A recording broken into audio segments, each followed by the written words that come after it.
Y para conocer la opinión de la Asociación de Trabajadores de la Seguridad Social con respecto al anteproyecto presentado por el presidente en esta semana, es que ponemos los puntos sobre la mesa.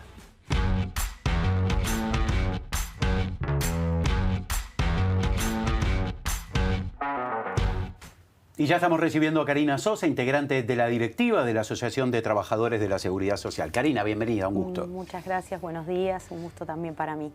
Terminó la gira de presentación de lo que sería el anteproyecto de la reforma previsional. Primero se presentó a los partidos integrantes del gobierno, de la coalición, luego al Frente Amplio y finalmente ayer al PIT-CNT y a la Cámara de Empresariales. Ustedes han tomado, el PIT-CNT toma partido obviamente en contra, con relativamente poco tiempo, o ya de pique está mal el proyecto. Hay algo que, digo, con tiempo de análisis, pero aparentemente ya de entrada no convenció. Hay una cuestión que hay que tener en cuenta, que es muy importante, y es que no es que desde el anteproyecto se producen estas manifestaciones. Nosotros venimos de un trabajo consciente y muy respetuoso y muy serio desde que se plantean los diagnósticos de la comisión de expertos y después las recomendaciones, ¿verdad? O sea que más o menos uno ya va viendo y vislumbrando para dónde iba a ir el anteproyecto. De todos modos, el anteproyecto tiene que ver con las recomendaciones, pero no es tan parecido. Es bastante diferente.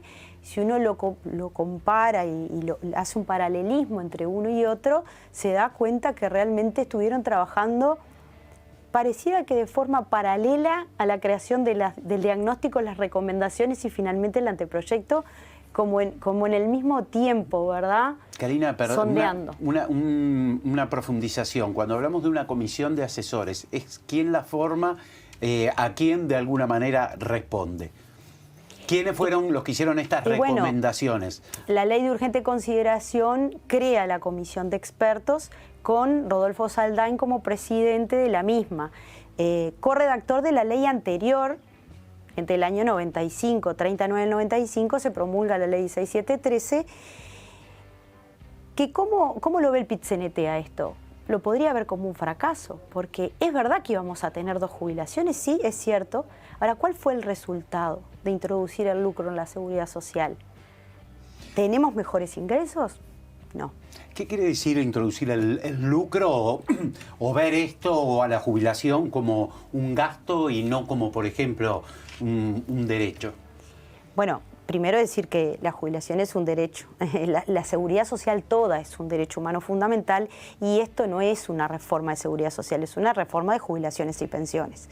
Segundo, decir que el lucro es haber creado en la ley 16713 las AFAPs, que lo que hacen es dividir el aporte de los trabajadores y dejarle solo una parte al BPS y la otra migra a empresas privadas. Si bien tenemos una AFAP que es privada, una sociedad anónima de capital público, no deja de ser una privatización de los aportes de los trabajadores. Entonces, la pregunta es, ¿por qué están tan contentos los empresarios con este anteproyecto? Básicamente porque a ellos no les va a mover la aguja, porque no se propone ninguna medida que profundice el aporte de ellos en esta situación. Cuando sabemos que, por ejemplo, en la industria y el comercio, el trabajador paga el 15% y el empresario la mitad, y en muchos casos no pagan nada porque están exonerados. Nosotros entendemos que esta política pública que debería de ser de Estado, trascender a cualquier gobierno, y no que cada gobierno viniera a poner diferentes reglas para retirarse una vez que uno trabaja la suficiente cantidad de años como para generar el derecho, debería de ser una cuestión más abarcativa y no que estuviera midiéndose en costos políticos. ¿No es un desafío para este gobierno o para cualquiera anteriormente haberse encargado de este tema que ha quedado pendiente desde hace administraciones? Es un desafío, pero de la forma que lo están planteando, lo vamos a poner en marcha y dentro de 20 años se va a ver la diferencia. Quiere decir que no se van a hacer cargo de lo relevante, Porque como dije antes, la 16713 es del año 96, empieza a regir en el año 96, y los efectos se vieron cuando se jubiló la primera persona por el sistema mixto. Que hay que decirlo, el Banco de Previsión Social paga jubilaciones mínimas de 15.500 pesos, aunque tu salario básico jubilatorio, lo que te dé realmente que te tienen que pagar, sea 4.000 o 5.000 pesos. O sea que ¿Hay una jubilación mínima? Mínima, hay una jubilación mínima. Y no es que le corresponda a la persona por lo que aportó, sino que el Banco de Previsión Social da las garantías.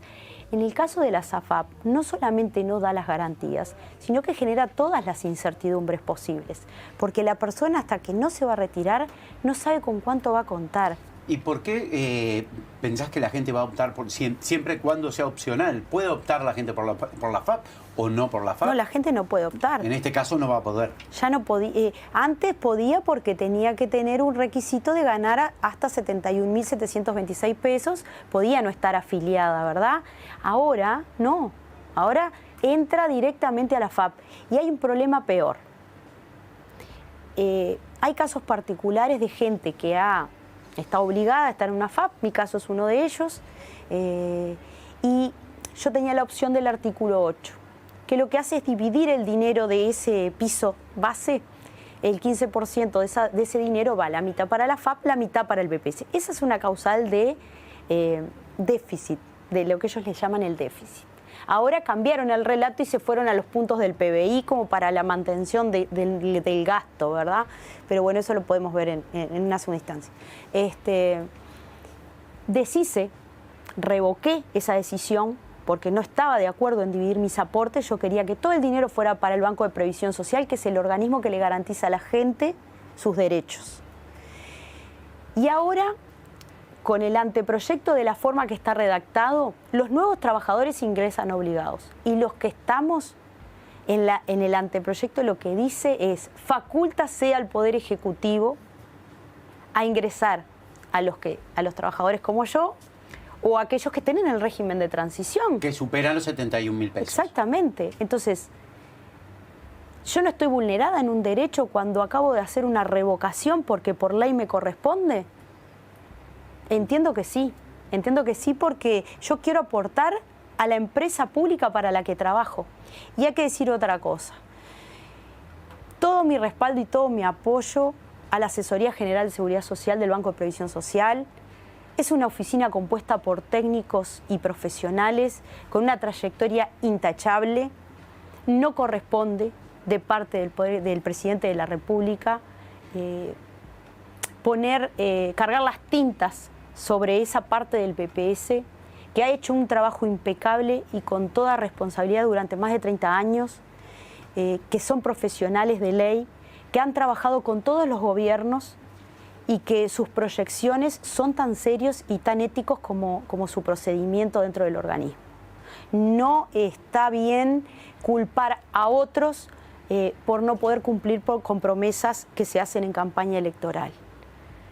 No es correcto, no es justo para nuestros compañeros. Para mí son compañeros de trabajos y se merecen el respeto debido por esa trayectoria que mencionaba. ¿Qué opinan del aumento de la edad jubilatoria, ¿no? Del límite de 60 a 65, cuando uno ve que mucha gente, obviamente, tenemos mejor calidad de vida, rendimos más, y la gente, cuando hablan de la jubilación, me quedan 2 años para jubilar, no lo dicen con mucha felicidad, por lo menos la mayor cantidad de las personas. No sé si es un discurso aprendido o es la realidad, pero sin duda, jubilarse es el fin de una importante etapa de la vida. Pregunto si no es bueno que personas tengan totalmente hábiles y funcionales puedan seguir trabajando hasta los 65. Capaz que ustedes le ven otra vuelta.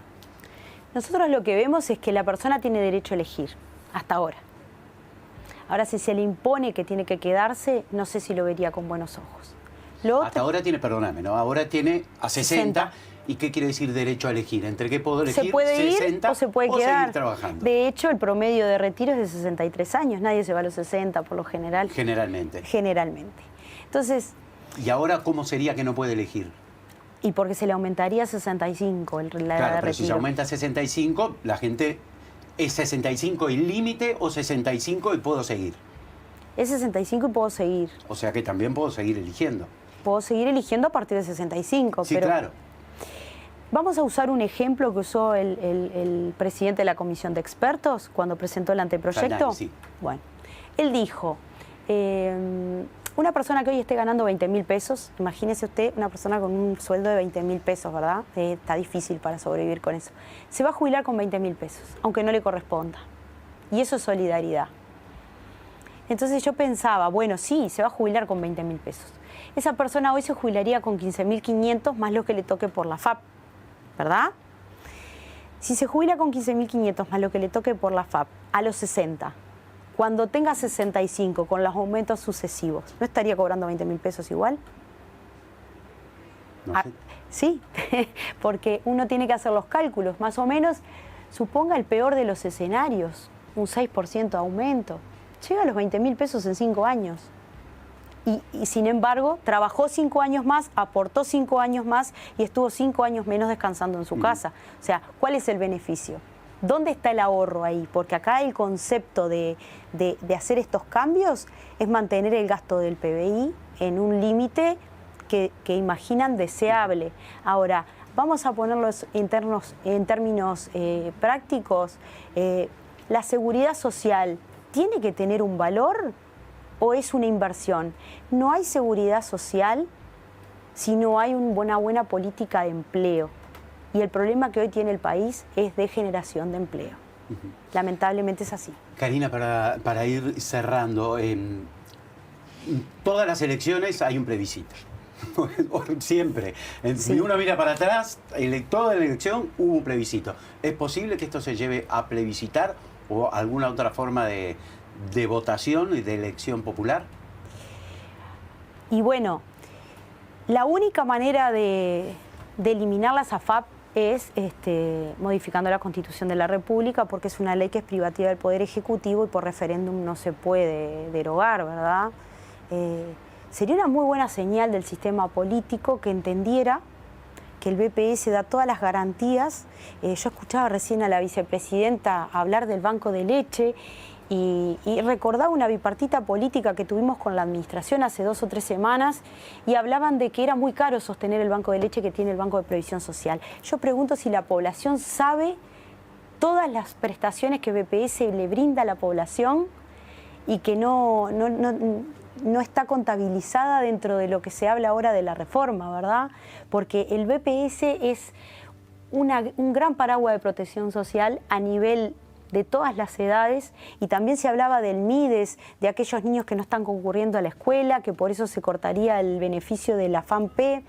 Decirles que eso se controló siempre, que no es que este gobierno tuvo la idea de hacerlo, eso siempre se controla con la asistencia. Yo trabajo en ese sector y me consta. Recuerdo, le decía a mi compañero que me acompañaba ahora, que en el 2014, en el gobierno de Mujica, de un día para el otro se dieron de baja 30.000 asignaciones familiares por este motivo de no asistencia a la escuela y parece que nadie se acordara. Esto es una práctica común dentro de BPS. BPS es un organismo serio, un organismo que da garantías, un organismo que trabaja bien. El único problema que tenemos ahora es que el gobierno y la OPP no autorizan al ingreso de personal. Hemos perdido 600 funcionarios desde 2015 a la fecha y no es posible ninguna reforma globalmente seria con ese nivel de atención al público que no cubre las necesidades básicas. Perfecto. Una preguntita más, ya que estamos en esto, y más allá de si el plebiscito o no el plebiscito, esto puede, la extensión, ¿no?, del límite de jubilación a los 65 años, ¿puede llegar a tener un impacto para atrás en el ingreso al trabajo de la juventud? Y claramente, yo lo dije hace un rato, no hay reforma de la seguridad social que pueda prosperar si no hay una buena política de empleo. Entonces, si no genero empleo para las nuevas generaciones y retraso la salida de las actuales, genero 2 problemas. Ese y el otro problema es que puede haber colectivos de trabajadores que por la naturaleza de su trabajo puedan verse enfrentados a situaciones médicas complejas. Entonces pueden estar solicitando la jubilación anticipada por imposibilidad física.